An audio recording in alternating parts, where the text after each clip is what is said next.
Okay, good afternoon, everyone. I hope that everyone can hear me. So, on behalf of the steering committee, I would like to welcome you to the annual meeting, scientific meeting of the LBI. Unfortunately, again, a virtual meeting, but we had no other option given the number of people infected by COVID-19.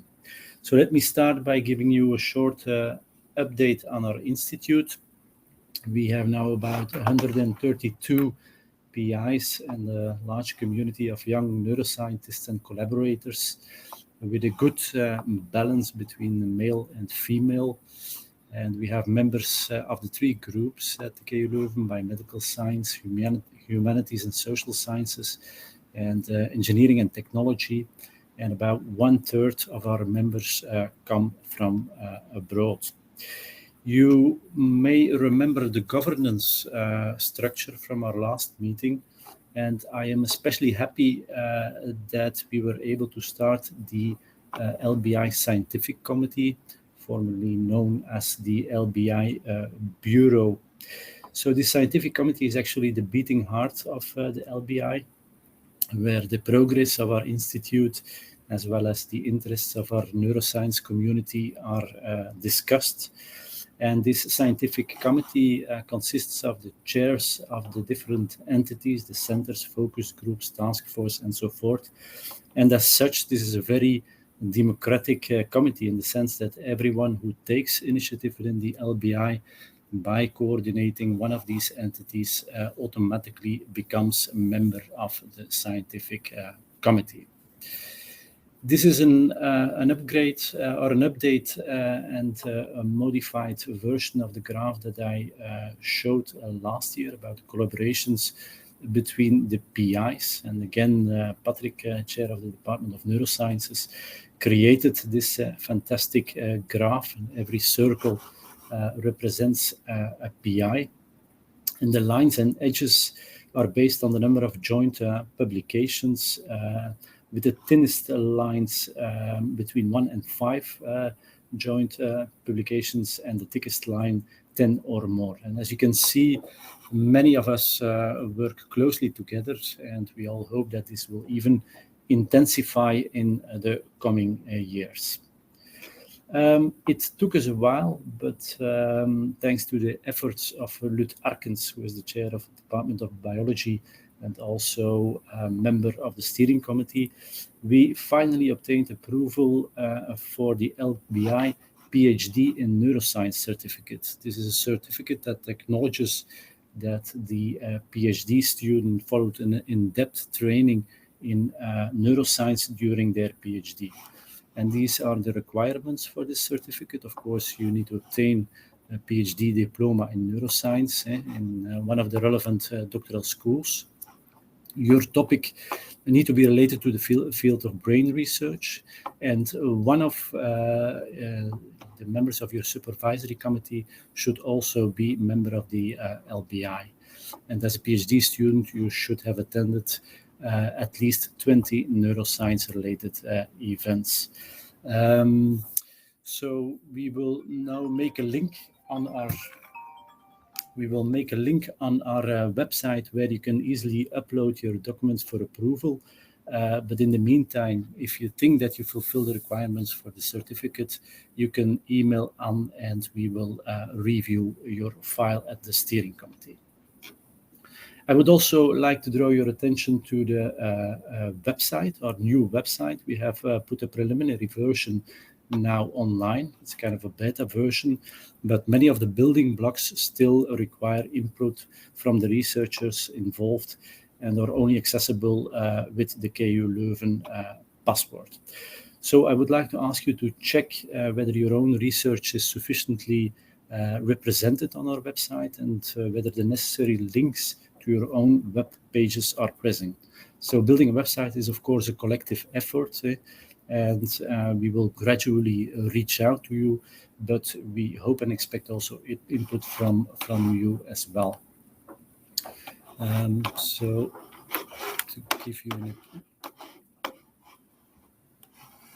So this is the web site. So of course, most important is the research, and then you will see if you try to access the research that we divided it into 4 themes: brain health and disease, brain discovery, most oriented towards basic neuroscience, molecular basis of the brain function, focusing on systems neuroscience, and also brain tech.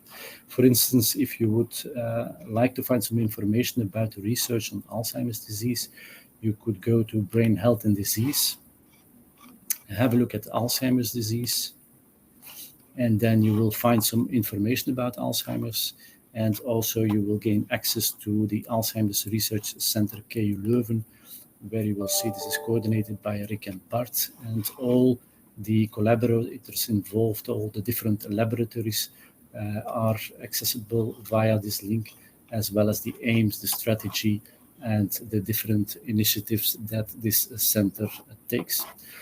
If, on the other hand, you would be interested, for instance, in psychosis, then you can go to psychosis, but then you will need to enter the KU Leuven environment, and this means that this page still requires input from the different researchers.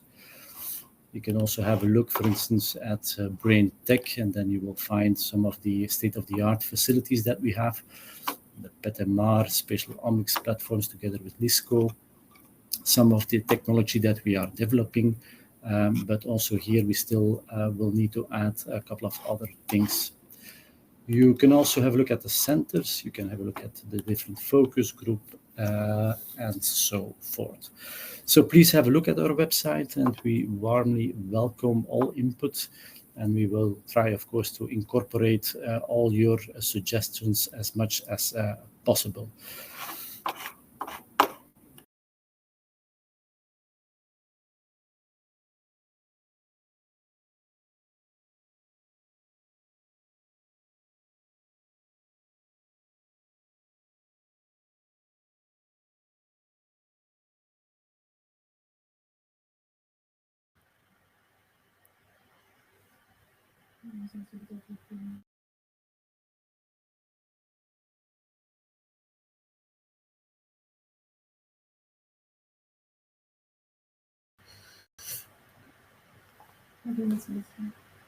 I think we have a technical difficulty here, so I'd suggest we have to go to the next speaker. So the introduction will be by Professor Jan Vandenbulcke.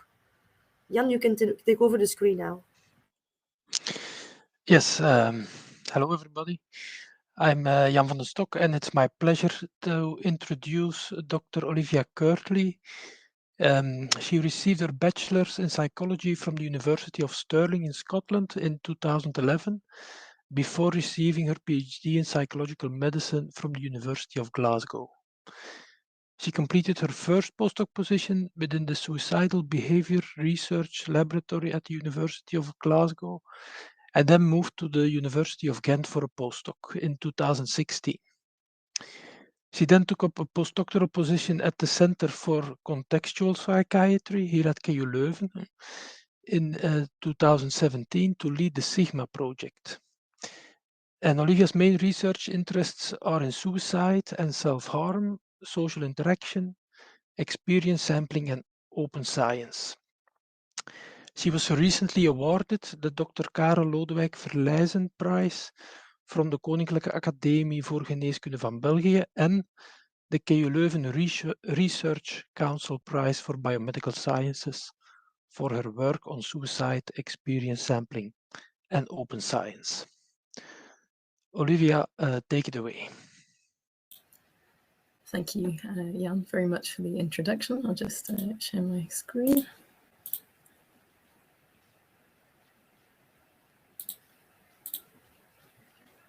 Okay, hopefully that's working okay now. So thank you very much indeed, Jan, for the introduction. So today I'm going to talk to you about some findings from the Sigma study.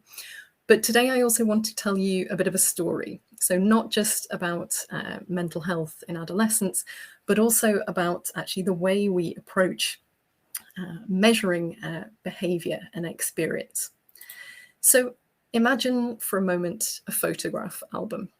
And in the album are perhaps photographs of the first time you rode your bike, or of Christmas or birthday celebrations. And looking at these photographs, then these snapshots in a photo album, we can try and put together a bigger picture about an individual's behavior and their experiences. And when you think about it, this is rather similar to the approach we actually take when we are conducting research and also a little bit in clinical practice as well. We take snapshots. We ask participants to complete, for example, the Beck Depression Inventory to tell us about how depressed they've been feeling over the last 2 weeks. Or we examine a patient during a clinical visit and note down their symptoms. Or we conduct a brain scan with a participant or a patient.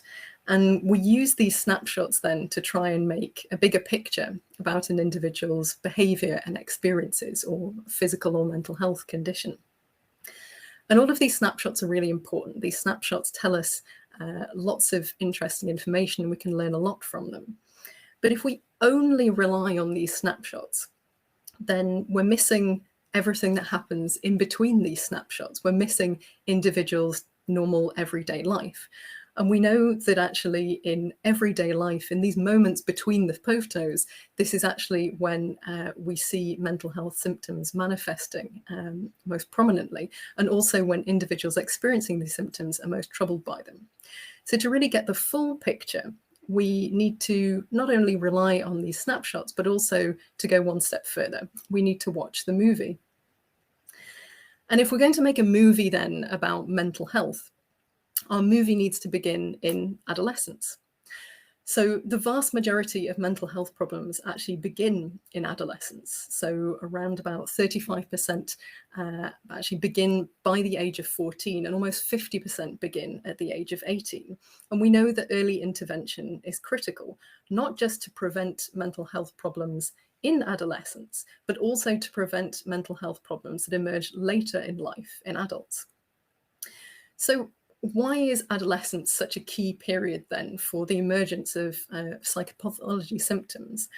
Well, apart from the fact that adolescents' brains are still very much in development at this stage, we also know that adolescence is a key period of social development. It's a time when adolescents make lots more friends, when they also begin to become closer to their friends than they are their parents and the rest of their family. And we know as well that psychopathology is social.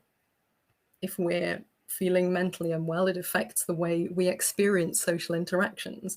It affects how much we feel safe in those interactions or judged. It also affects how other people relate to us in social interactions. So social interaction is crucial, and especially during daily life. So if we want to make our movie then about mental health and we want to focus on social interaction, how can we do that? Well, we use a method called the experience sampling method, or ESM. The experience sampling method is a type of structured diary technique where we ask participants to complete multiple brief questionnaires, say of 1 to 2 minutes in length, several times a day for a period of days or even weeks.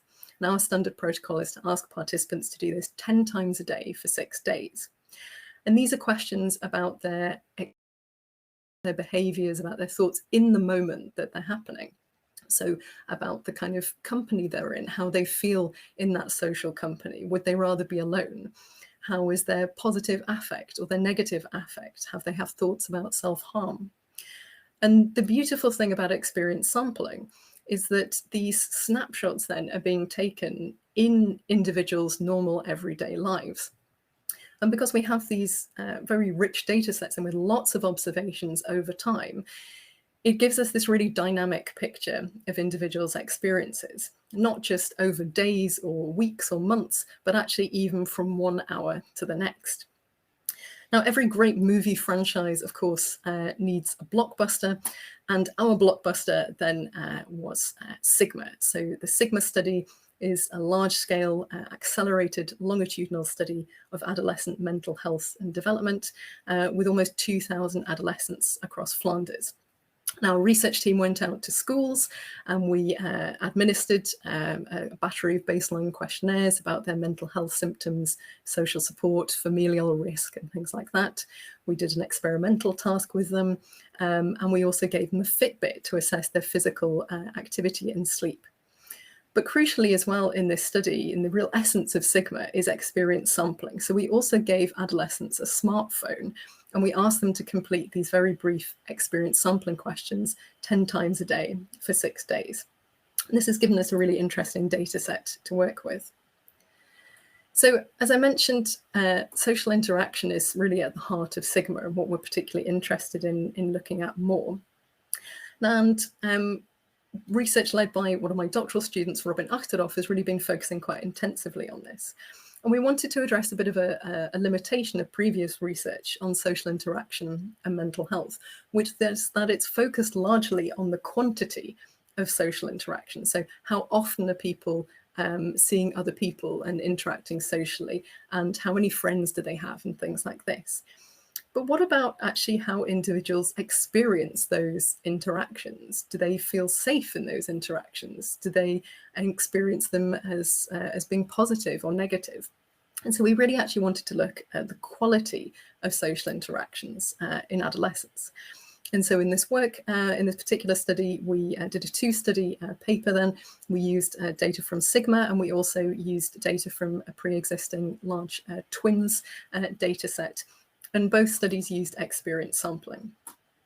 So when we looked at social interaction in relation to psychopathology symptoms in study 1, then the twin study, and bear in mind this is all daily life, so this is social interaction as it's happening in adolescents' daily lives, we found that actually it was the quality of social interaction, but not the quantity, that was associated with psychopathology symptoms.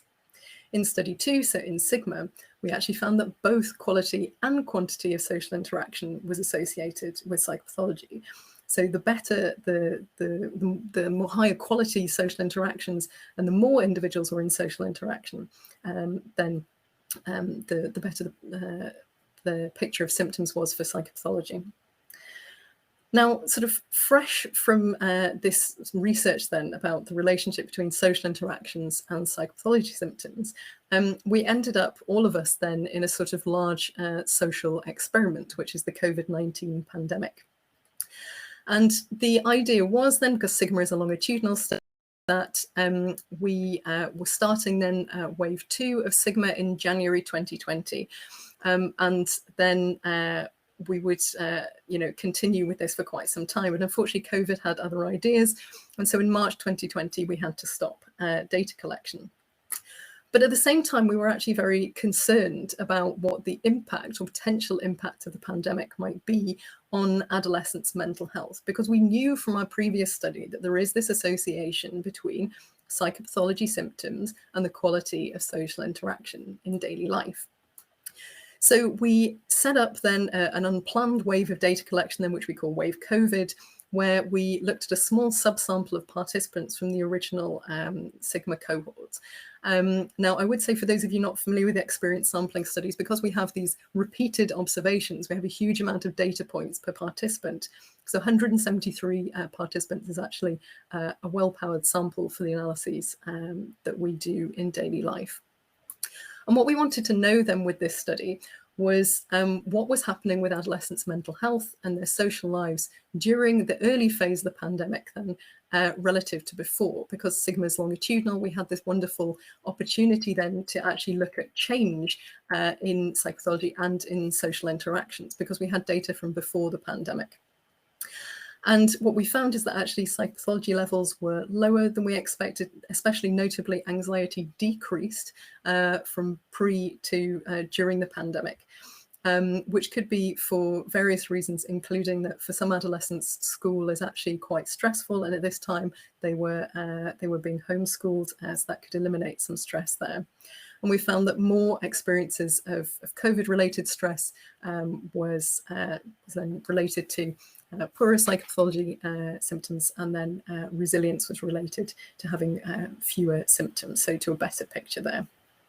Looking at the daily life social interaction picture, we saw, unsurprisingly, that adolescents were having fewer face-to-face social interactions, more online interactions, like all of us were, and unfortunately are back to doing now mostly. Now, we saw, surprisingly though, that these social interaction quality was actually higher during the pandemic than before the pandemic. And there could be various reasons for this, including that people then perhaps had more time and space to actually engage in deeper, more qualitative social interactions. But it could also be because adolescents perhaps valued those interactions more because they were more scarce. And so then they rated them as being of higher quality. And another interesting finding was that we found that the relationship then between psychopathology symptoms and quality of social interaction was actually stronger during the early phase of the pandemic as we compared to before the pandemic. Now, in other research that we did, which was led by another of my students, Julie Janssens, we also looked at, among other things, the relationship between parent-child relationship quality and loneliness during the pandemic as compared to before the pandemic. We found a very, very small increase in loneliness during the pandemic, which also seemed to be buffered by having a more positive parent-child relationship. However, we would say these effect sizes are very, very small for this increase in loneliness. And so altogether, this actually suggests that perhaps the picture about adolescent mental health, at least in that early phase of the pandemic, of course, things could have changed with time going on. But in that early phase of the pandemic, the picture is maybe not as bleak as we first thought.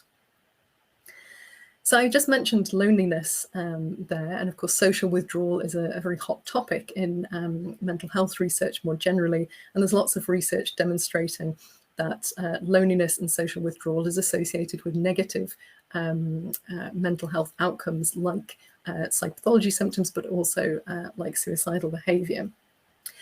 Now, it's possible then in adolescence that if someone is alone a lot, if they really sort of withdraw from social interactions and avoid them, that it could be a sign they're not doing so well. However, being alone during adolescence is also really important because this is the time when adolescents are also developing their identity and finding out who they really are and what their valued goals are. So it may be that being alone and withdrawing socially is not always a bad thing in adolescence, but of course this could differ between different adolescents. And so in work led by another of our doctoral students at the CCP, Eva Bumps, we then wanted to see whether or not we could actually identify clusters of individuals, of adolescents then, for whom social withdrawal was actually more positive rather than more negative.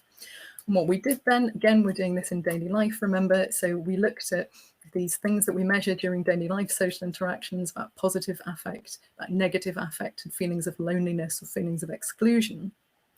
And what we did, or rather what Eva did then, is she used a technique called latent profile analysis, where she actually was able to real clusters then amongst some adolescents who found being alone actually very pleasant, and they had lots of positive affect in these situations. Whereas other adolescents actually experienced this more negatively and they felt much more lonely and excluded. And the next phase of this research then is when we will also look to see whether or not these clusters that we've identified actually relate to symptoms of psychopathology.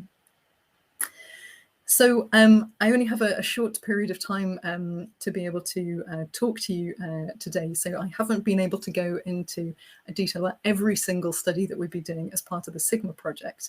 But I just wanted to mention some other work that I haven't had time to go into detail about. So for example, Noemi Hagemann, one of my PhD students, has been using the Fitbit data. Because remember I said we gave the Fitbit then to a large sample of the adolescents within the Sigma study. And she's been using those data to look at the relationship between physical activity and psychopathology symptoms and sleep and psychopathology symptoms. Another of my students, Anu Hikaranta, has also been looking at the relationship between emotion regulation and psychopathology symptoms, and is also doing some really, really interesting work using the COVID wave data and then our subsequent wave 2 data that occurred after that to look at differences in future thinking between early phase of the pandemic and then later on in the pandemic. And then Robin also has more research that I didn't have time to go over today, looking at online and offline social interactions and the relationship between parenting, social interaction and psychopathology symptoms. Now, other emerging research that I just wanted to highlight is also led by one of my PhD students, Julie Janssens, and she's been looking at the relationship between parent and peer relationship quality, so attachment, and self-harm thoughts and behaviours. We know as well as adolescence being a key period of vulnerability for the development of psychopathology symptoms more generally, is that most self-harm also begins in adolescence. And this is a key concern in clinical practice as well. Now, the research picture so far has been a bit mixed. Some studies find that one particular type of parental attachment is more related to self-harm thoughts or behaviours. Others don't find this. Others look at peer attachment. And the picture in research was a little bit mixed. And so we wanted then to clarify this by looking at parent and peer attachment in relation to lifetime history of self-harm thoughts and behaviours, but also in relation to current self-harm thoughts and behaviours in daily life, because we also asked participants in Sigma whether or not they were thinking about self-harm or engaging in self-harm at that moment. And Julie's busy working on this paper at the moment, but one of the other reasons I wanted to draw attention to this is because it's a registered report, which is a special type of art. You may have noticed that some of the slides I've displayed have this little badge here for pre-registered. And this is because open science, principles of which pre-registration is one, is really a sort of red thread that runs through the work of the Centre for Contextual Psychiatry, where we try and work according to best practices for making our research as transparent, as reproducible and as replicable as possible. And one way we do this is through pre-registration, where you make a sort of locked, uneditable version of your research questions, your hypotheses, and your analysis plan before you either collect data or before you access or analyze those data in the case of pre-existing data. And some of you may already be familiar with this from the idea of clinical trial registration. It's a similar sort of principle to that. Now, registered reports take pre-registration one step further. And instead of just putting that locked uneditable plan in a repository like the Open Science Framework, you actually submit that to a journal for peer review. And then you can get this useful feedback at a point where you're still able to change aspects of the study. And so we did this, we submitted this, we now have stage 1 approval, and Julie is working then on the analysis for stage 2. What happens with a registered report then is after this, you have this initial plan peer reviewed, and once this has been accepted, which is the stage we're at the moment, only then can you go ahead and either collect or access and analyze your data. Why does this help us? Well, it shifts the sort of emphasis and incentives, if you like, to the research questions and the value of the research questions you're answering, and also the methods that you're using to answer those questions, rather than the results being that wonderful sort of p is less than 0.05, which unfortunately means that our body of literature is sort of littered with these positive findings and null results are consigned to the file drawer. Then after you've received stage 1 approval of a registered report, you can then go ahead and analyze your data, write that up as you would a normal paper, results and discussion, and then that goes together to be the full paper, resubmitted to the journal for peer review, and then providing that you conduct your study as you said you would in your initial plan, the paper is accepted irrespective of the direction or statistical significance of the results. And we hope to be able to tell you more about that soon, as Julie is hard at work on those analyses at the moment. So what are the take-home messages then? Well, the quality rather than the quantity of social interaction does seem to be something that's more consistently associated with psychopathology symptoms. We also see then that this relationship between quality of social interaction and psychopathology symptoms becomes even stronger during this apparently high stress period then of COVID-19. We've seen from work led by Eva Bumps that being alone isn't always a bad thing for adolescents. It can even be a positive thing where they develop their identity, but it could be different for different adolescents. But daily life then experiences are really important if we're trying to solve this puzzle of why psychopathology symptoms emerge then so prominently in adolescence.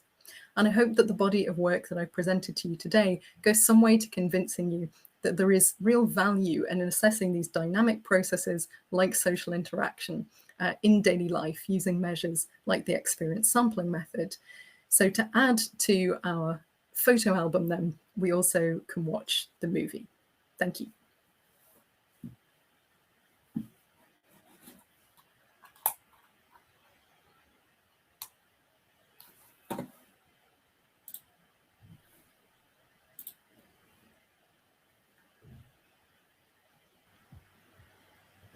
Okay, Olivia, thank you for your great presentation.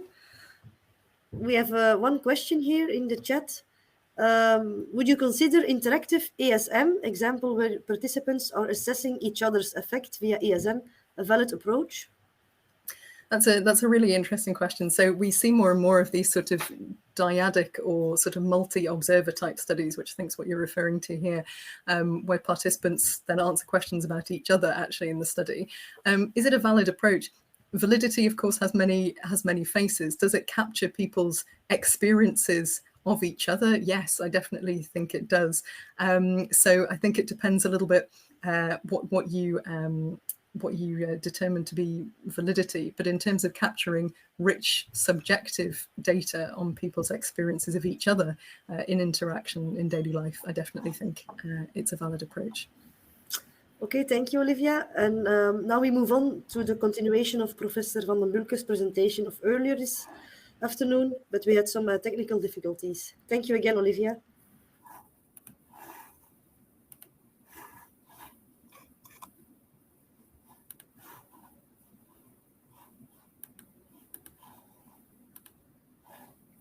So, well, I hope that you can hear me now. And apparently I was kicked out of the Hopin environment. I don't know whether this was because I was too boring or whether it was due to a technical problem. Anyway, if I'm informed well, I was just asking for your input for the LBI website.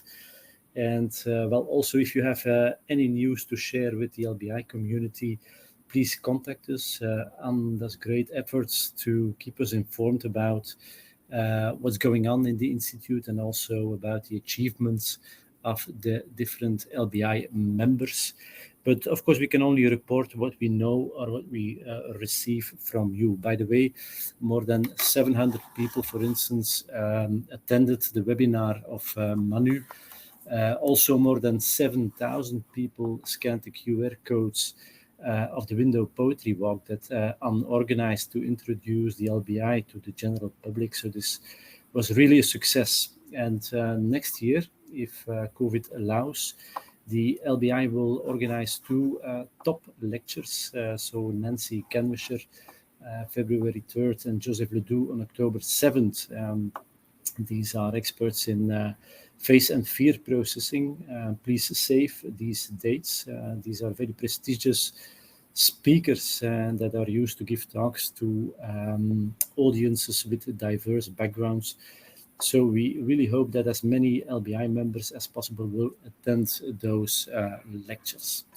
So another thing that I invite especially the young neuroscientists to have a look at is our Scientist Meets Patient program. So as promised last year, we elaborated together with Engage a program to bring young neuroscientists closer to patients with brain disorders. Our first volunteering program focuses on early onset dementia. So if you're interested in volunteering and if you are willing to assist people with early onset dementia, to, for instance, visit a museum, to play music, or to cook together, please register for this program. It's also an opportunity to get in touch with the local community. And during last steering committee, we also decided that participating in this program will equal 5 credits for the neuroscience certificate. So we are now finalizing the registration procedure at our website, but in the meanwhile, you can mail on if you are interested. And finally, together with the publisher Lano Campus, we want to make a book including the nicest brain illustrations from the LBI based on historical and also current materials. So at the moment, we are fine-tuning the concept, but we will ask for your input shortly. The goals are an attractive introduction to this wonderful world of the brain, but also to steer interest and to provide insight into the functioning of the brain and brain diseases. And of course, this will also serve as a promotion for the LBI, and you'll be able to use it as a promotional gift as well. So I would like to thank also the organizing committee, Anne, Jan, Lies, Anna and Hannah, for their tremendous efforts that they did to put together such a great program. And we already had a wonderful talk of Olivia. And then I propose that we now move on to the talk of Jessica. And if I'm well informed, it is, I think, Anna who will introduce Jessica, who is replacing actually Dante Mantini, who couldn't make it because of an acute medical problem. Thank you very much, and enjoy the meeting.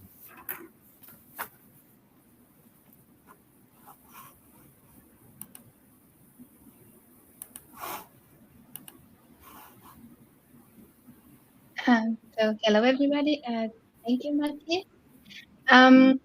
So yeah, as Mathieu said, Professor Dante Mantini cannot be present here today, but we'll have the great opportunity to get to know one of the members of this research group, Dr. Jessica Samogin. Their group is mainly focused on behavioral sciences, kinesiology, and neuroscience. And Jessica got her bachelor degree from the Università degli Studi di Padova, and she got her master's from the Università di Bologna. Currently, she is a doctoral researcher here at KU Leuven. So, Jessica, the floor is yours. Thank you. Fiona. So I'm sharing my screen. Hope you see it. Okay. So good afternoon, everybody. Thanks, Anna, for the presentation. And as she said, I'm currently working as a postdoctoral researcher in Dante Mantini's lab at the Faculty of Movement and Rehabilitation Sciences of the KU Leuven. And in the next few minutes, I'm gonna talk to you about my latest work, which is about aging and its impact on the brain functioning. So, first of all, the aging process affects the brain from a structural point of view. And in this slide, you can see, for example, the brain structure of two individuals. One is 25 years old on the left side, and the other one is 80 years old on the right side. Anatomical changes associated with aging include a decrease in the number of the fiber tracts and increased diffusivity within the white matter, gray matter atrophy, reduced cortical thickness and volume, and decline in dopaminergic neurotransmission and substantial amyloid accumulation in the brain. Also, several studies have recently focused on the assessment of age-related differences in brain activity and connectivity using functional neuroimaging techniques. They generally reported an increase of activation of brain regions during task performance and an increase of connectivity between brain networks. Both anatomical and functional changes were found to correlate with sensory motor as well as cognitive deficits in older adults. Functional imaging studies documented a decreased network segregation in the aging brain, consisting of lower connectivity within resisted networks and higher connectivity between them, which is known as the de-differentiation hypothesis. However, age-related differences in network connectivity may be network-dependent. Connectivity within nodes of the default mode network and the dorsal attention actor, for example, has been consistently found to decrease with age, whereas results for the somatomotor network have been inconsistent. Some studies documented an age-related decrease in the SMN connectivity at rest, which correlated with longer reaction times in motor task performance, whereas other studies instead found stronger functional connections between motor regions in older compared to younger adults. When using functional magnetic resonance imaging, it should be considered that differences in activity and connectivity in older adults may be partially ascribed to variations in the brain hemodynamic response. To address these limitations, techniques as magneto- and electroencephalography, MEG and EEG respectively, which measure macroscopic magnetic and electrical variations in the neural activity, have been used. However, MEG and EEG intrinsically have lower spatial resolution than functional MRI, but higher temporal resolution that permits to characterize the frequency-dependent variations in brain functioning. In recent years, our research group has strongly invested in the development of novel methods for human brain imaging using high-density EEG. You can see in this slide here a representation of a high-density EEG cup. Based on high-density EEG data collected in young and healthy individuals, we were able to perform accurate estimates of neural activity in the brain, as well as the assessment of neural connectivity within and between brain networks. So in this specific study, we aimed at examining whether the age-related changes in network connectivity observed using fMRI have an electrophysiological basis and can be replicated using source-reconstructed EEG data, and whether the aging process differently affects network power and connectivity in specific frequency bands. So to address these research goals, we performed a comparative analysis on high-density EEG data collected in 24 young and 24 older adults. The 128 EEG data were collected in the resting state condition with eyes open for 3 minutes. Information on EEG electrode positions was acquired just before the EEG session, whereas information on the head anatomy was obtained using a T1-weighted MR imaging, performed in a different session. After the resting state EEG run, the performance of the participants in a bimanual coordination task was also tested. This was done within an experiment setup developed in the laboratory of Professor Swinnen. The task itself consisted in a bimanual task. So the participants performed a bimanual visual motor task that required to control the movement of a red cursor presented on a screen situated in front of the participants by rotating two dials that they were holding with their thumb and index fingers. The tempo and direction of the rotation of the dials controlled the direction and the speed of the red dots. A white dot moving on the cue line was used to indicate the ideal tempo of the movement. To assess baseline motor capacity and avoid the impact of learning as a new skill, here we focused on the isofrequency condition, which is the synchronous and symmetric movement of the hands at a cycling frequency of 1 Hz. This corresponded visually to a straight vertical cue line. The participants' performance level in the bimanual coordination task was quantified with the bimanual synchronization index. Synchronization values ranged from 0 to 1, where 1 indicated perfect performance. So high-density EEG data were preprocessed using an automated analysis workflow written in MATLAB, which was developed in our lab. The workflow consists of 4 main steps. The first one is the EEG preprocessing. After detecting noisy channels in the EEG data, we reconstructed their signals by interpolating the signals of neighboring channels. We then bandpass filtered the EEG data in the frequency band between 1 and 80 Hz and used an automated method based on independent component analysis to disentangle and regress out the data, the components related to ocular movement and muscular contractions. Finally, the data were re-referenced by removing the mean value across the channels. The second step was the head model creation. A realistic head model is important for accurately projecting EEG data in the source space. So to this aim, the individual MR head image was segmented in 12 compartments.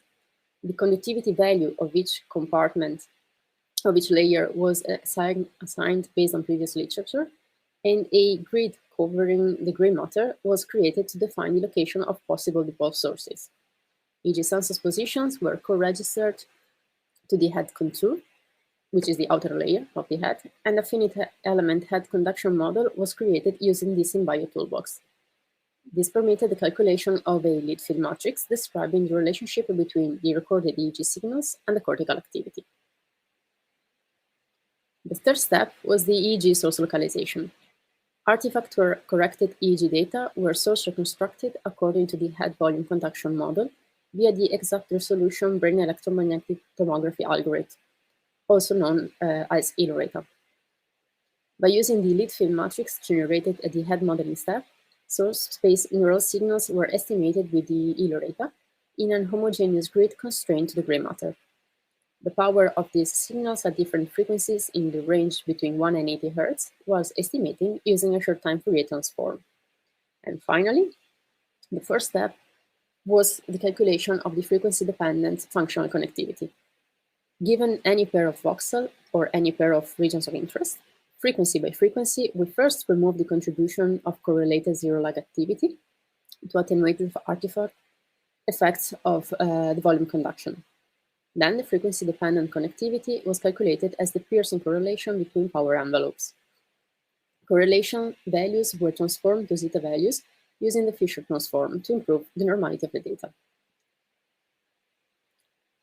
We selected for our connectivity analysis and power analysis, we selected 6 commonly investigated resisted networks: the default mode, dorsal and ventral attention, somatomotor, visual, and language networks.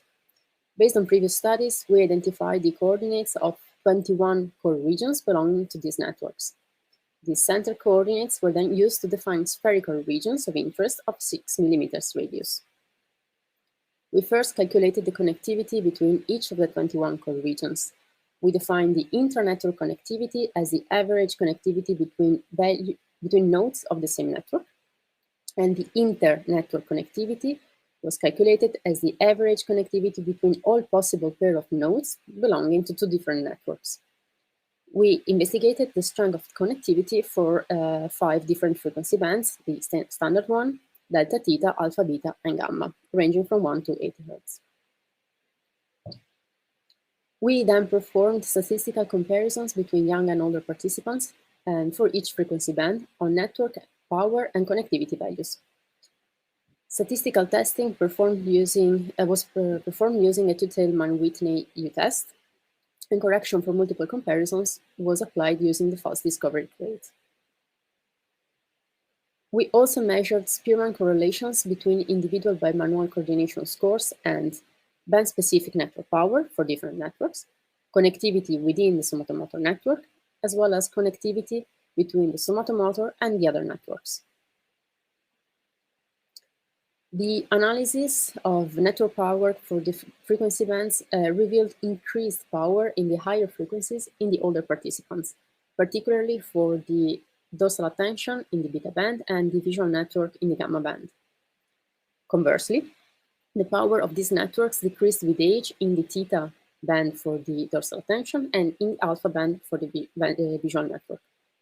However, these differences in power did not remain significant after correction for multiple comparisons, and in general, young adults had higher present-state network power in lower frequency bands. So here.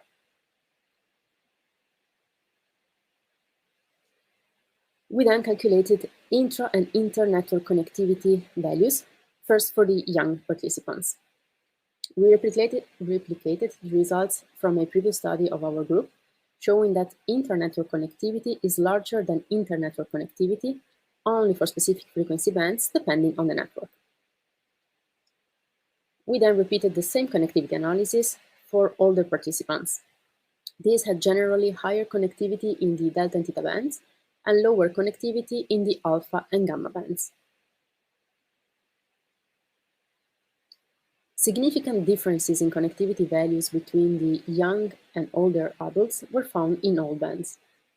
Inter-network connectivity was generally stronger in older than in younger adults individuals, although only very few differences remain significant after correction for multiple comparison. Furthermore, only for the visual network, significant differences were found between the intra-network connectivity of young and older adults.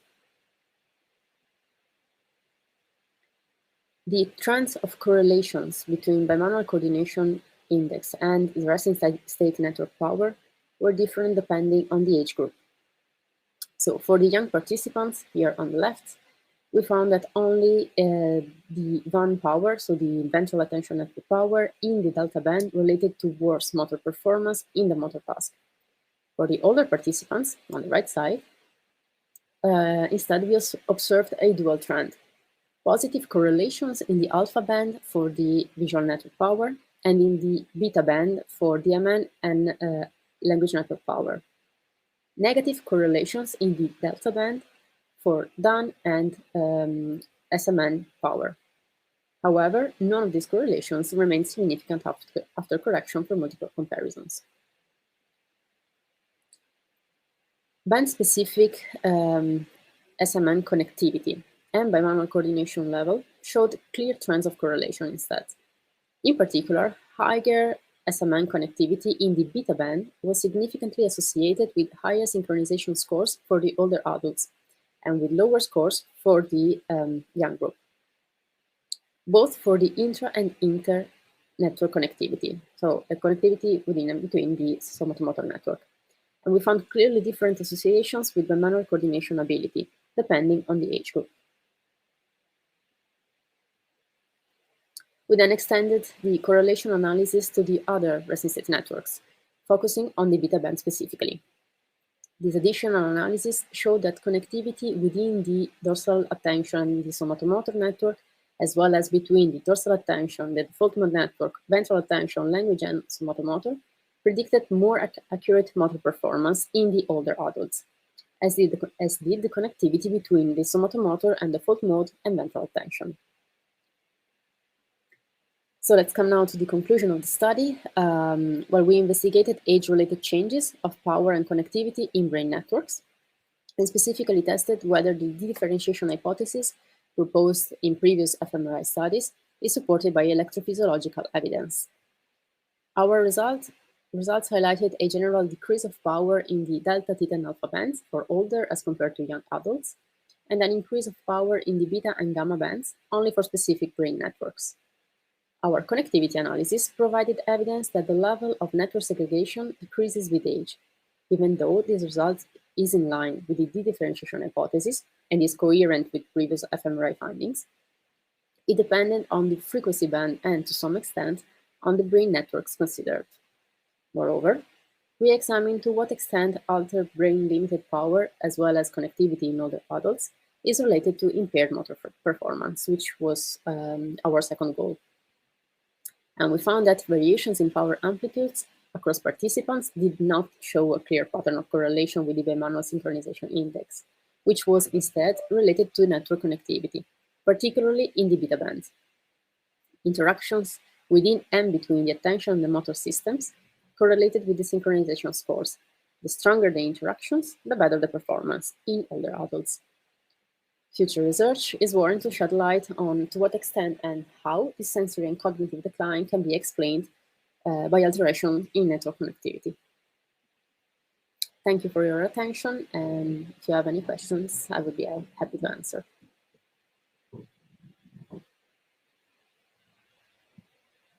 Thank you for your very clear presentation, Jessica. Thank you. I see there are no questions in the chat, so it was very clear for everybody. Thank you very much. Yeah, no problem. So I suggest we move on to the next speaker. Our next speaker is Dr. Laurie-Anne Sapey-Triomphe. She's a postdoc at Brain and Cognition, and she obtained her bachelor's and her PhD in cognitive neuroscience at Lyon Neuroscience Research Center in 2017. She also obtained then a L'Oréal for Women in Science Award, which is very prestigious. Moreover, in 2019, she managed to get the Marie Curie Fellowship, so a postdoctoral fellowship to continue her research. And she moved to Belgium, and she's now working at the lab of Professor Johan Wagemans.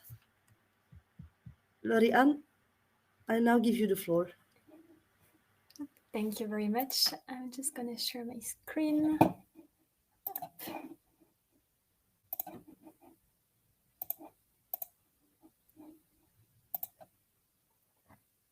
All right, so I hope you can see it all correctly. So thank you very much for the introduction, and I'm very glad to be presenting today. So I'm Laurie-Anne, and I present some of our work that is entitled Neurophysiological Correlates of Predictive Processing in Autistic Adults. So as you may probably all know, our brain is not just passive, it's really proactive. So it means that it's always trying to make predictions For instance, right now, as I'm speaking, your brain is probably trying to predict the next word I will say. And you can make such predictions because you have a kind of internal model of the word that helps you to predict and interpret the sensory information around you. And actually, so when we receive a sensory input, it's somehow merged with our prediction about this input to give a percept. And when there's a mismatch between what you perceived and what you expected to perceive, then you would have a prediction error or a kind of sensation of surprise, something that you just didn't expect.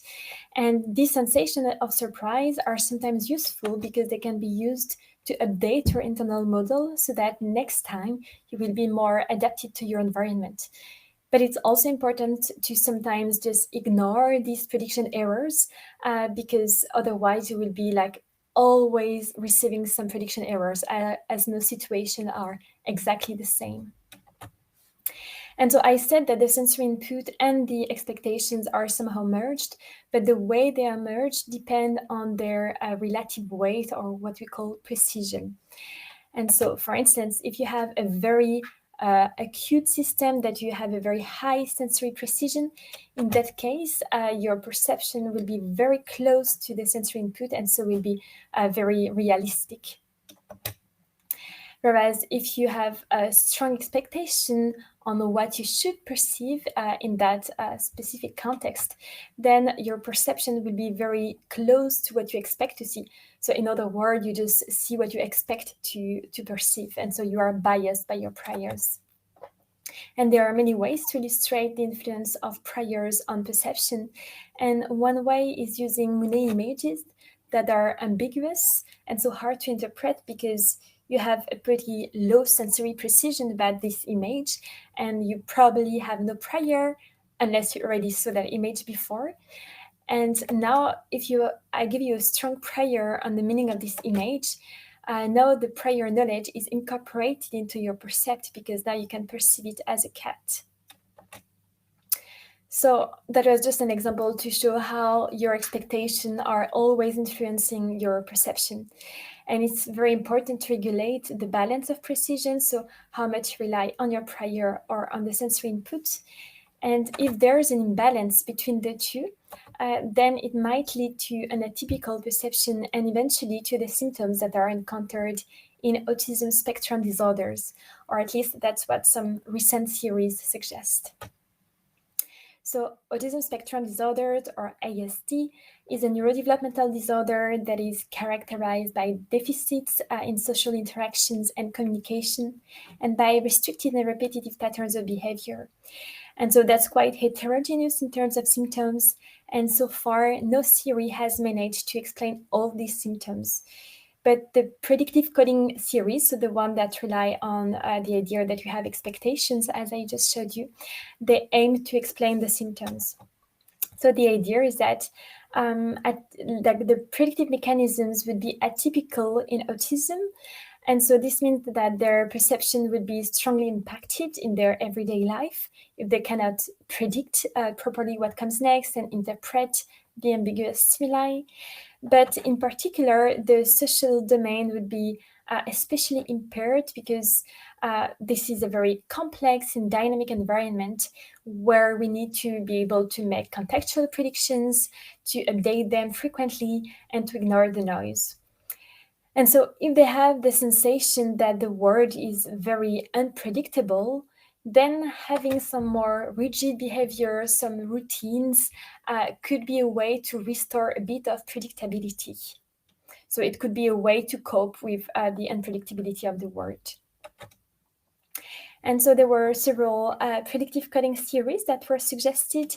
The first ones suggested that priors did not influence perception in autism, either because they don't have any expectations about what comes next, or because they have such a highly precise sensory system that then the weight of the sensory information is just bigger than the weight of the prior. And so in both cases, it would result on a very realistic perception of the world. And other hypotheses focused on the ratio of precision. And in particular, one of them suggested a high and inflexible precision of the prediction error in autism, which means that no matter if it's just a very small mismatch between what you perceived and expected to perceive, or if it's like a major change, in every case, it will give rise to a very strong prediction error. And so since these theories were formulated, we have understood a bit more about the predictive learning mechanisms in autism, but the results are quite nuanced. Some show group differences where people with autism have weaker priors in certain contexts or are more rigid to update their priors in other contexts, and some show no group difference. So we start to know a bit more of what happens at the behavioral level, but nothing is known about the neural mechanisms behind.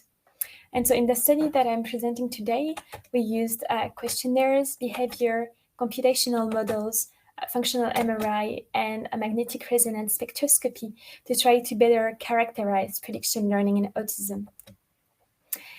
And so we thought that it was an important step to look at the neural and molecular correlates because, as I mentioned before, it hadn't been done yet. And so we thought that it was important to already know whether the processes were the same or different in people with autism. And so the participants in this study were 26 neurotypical adults and 26 autistic adults that were matched in age, gender, and intelligence quotient. And they performed an associative learning task where they heard a high or a low tone. Then they had to make a prediction toward the left or the right about the motion direction of two dots. And then they had to report what they had perceived, for instance, a rotation, a counterclockwise rotation, so toward the left. And this task was performed in the MRI. And as it's an associative learning task, for instance, a low tone could be more frequently associated with a counterclockwise rotation and a high tone to a clockwise rotation. And the association reversed every 16 to 32 trials. And in addition, there were some ambiguous trials where the dots actually, they didn't rotate, but simply appeared in their vertical and then horizontal position.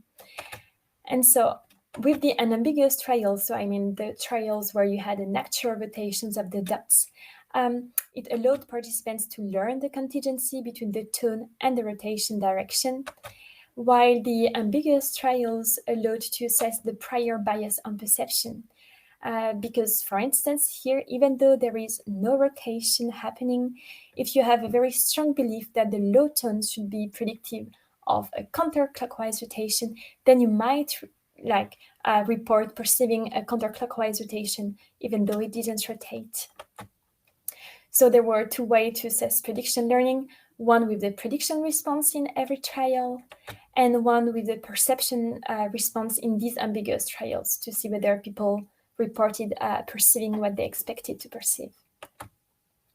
So at the behavioral level, regarding the prediction response here, the percentage of correct predictions was above chance level in both groups, which means that participants managed to learn what to expect. And regarding the perception response, we saw that both groups tended to be biased toward their expectations in ambiguous trials, and so to report what they expected to perceive, even though there was no rotation. And in this task, at the behavioral level, there was no group difference. Then we used a computational approach that I won't detail fully, but the model is here. But I just want to tell you more about the three kinds of priors that we considered.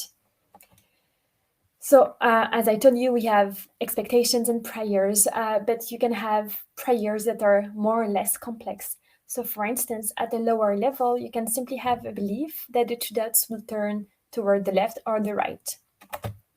At a second level, you can have another belief that captures this expectation given the probabilistic association with the tone.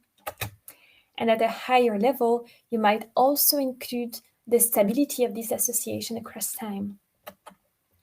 And so using such models allow getting trajectories of several parameters, for instance, here in blue, of high-level predictions. And then you get such trajectory for each participant and each run. And then, because we had fMRI data, you can check whether some of these trajectories correlates with the activity in certain brain regions. And so that's what we did. So I'm first going to show you a global overview of the neurocorrelates of the priors, so at the high level, mid-level, and low level. So first you can see it so in neurotypical and in the ISD group.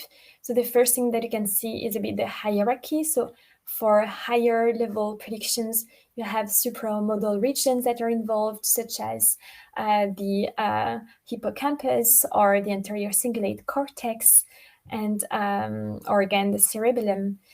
And whereas for low-level predictions, you only get some activation in the occipital cortex.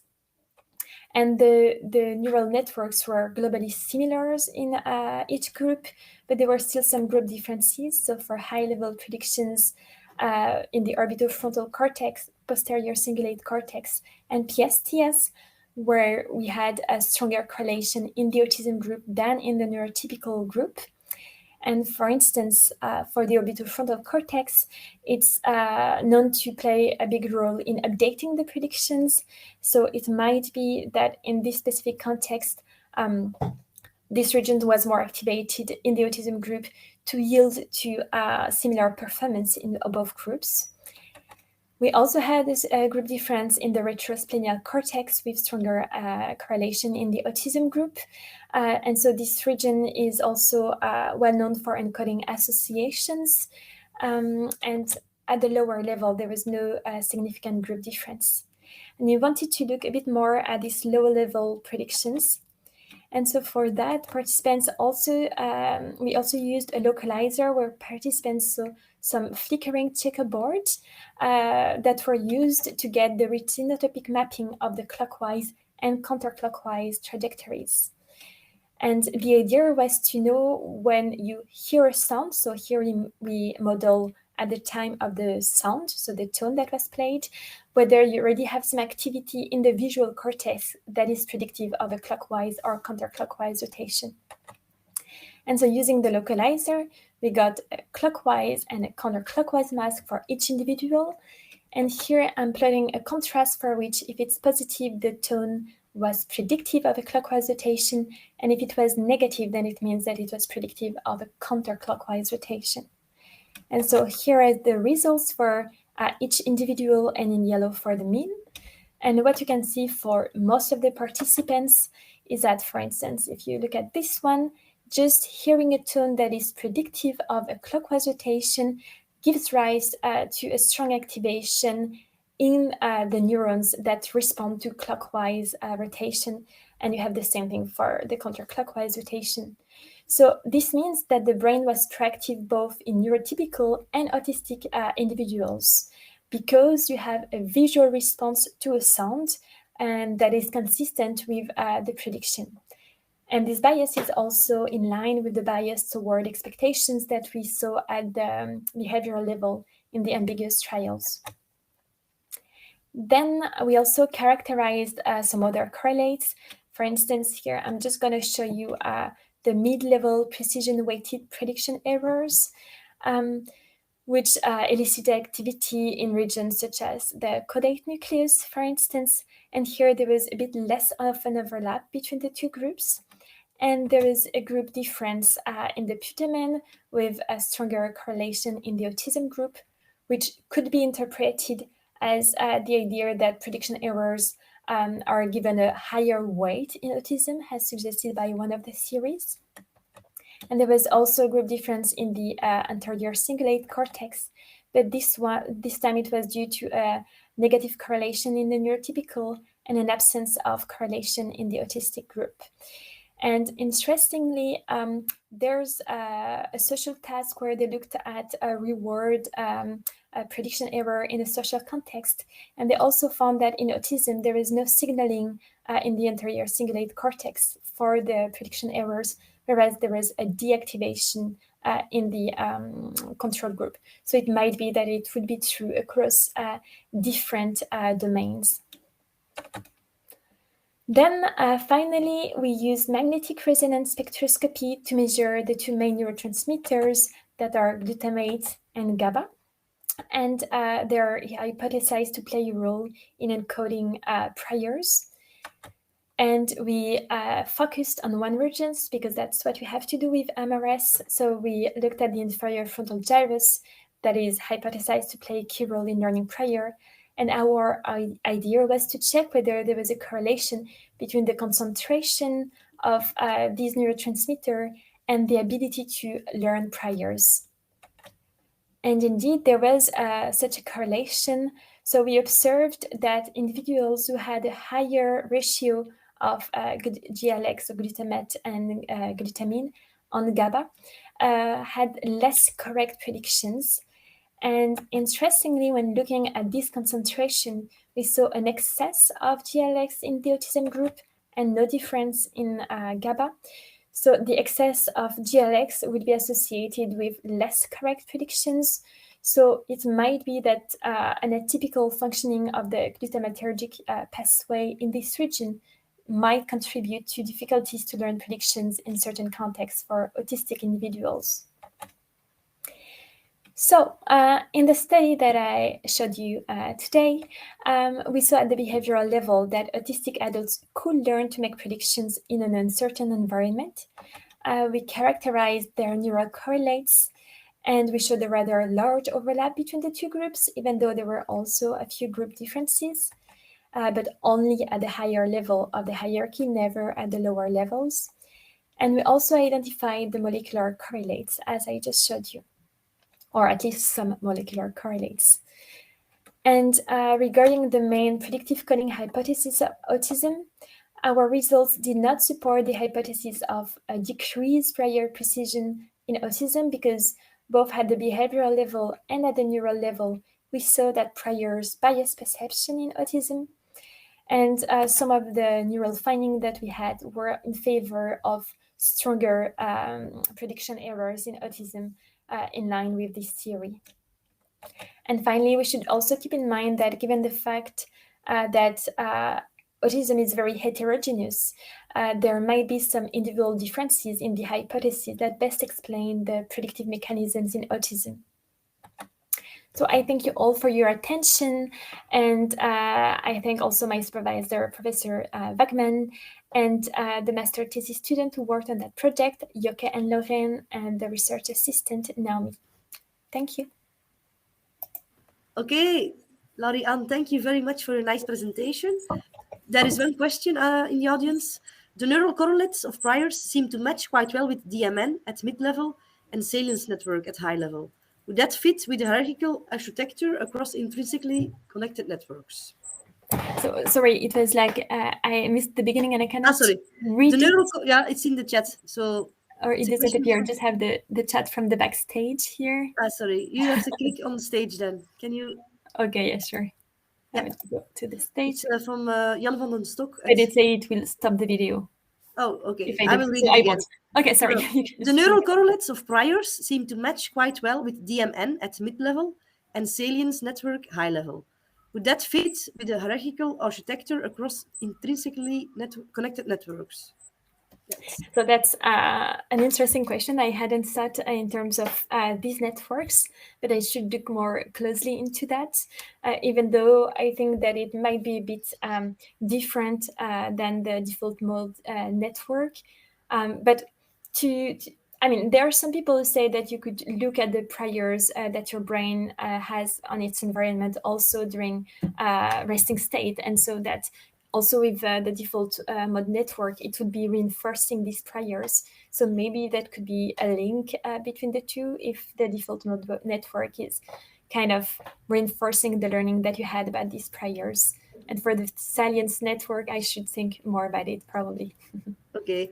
Another question is prediction error unique to ASD or in other disorders, such as schizophrenia? So regarding prediction errors, it's not just specific to a disease, like everyone has prediction errors. So just when we perceive anything in our environment, then any mismatch would give rise to prediction error. But indeed, then, as I mentioned, for instance, for autism, like they hypothesize that there's an imbalance between the two, and that would be also the case in schizophrenia. So for schizophrenia, it would be a bit the opposite pattern in some way, in the sense that it could be that the priors play a too strong role, and so that you would, for instance, have some positive symptoms such as some hallucinations due to the fact that you're somehow inventing the stimuli because you rely too much on your priors and not enough on the sensory information. Okay. Thank you for your interesting presentation. Yeah, you're welcome. Now we have a short break of 10 minutes and then actually 15 minutes. And then we come back to the poster session. So during the break, you can enjoy networking session. In the left side, you can go to network, and then you can talk to people that you've never seen before, perhaps for 3 minutes, or you can stretch your legs. But I would like to see you back at the poster session of your interest at 3:30. Thank you, and see you later.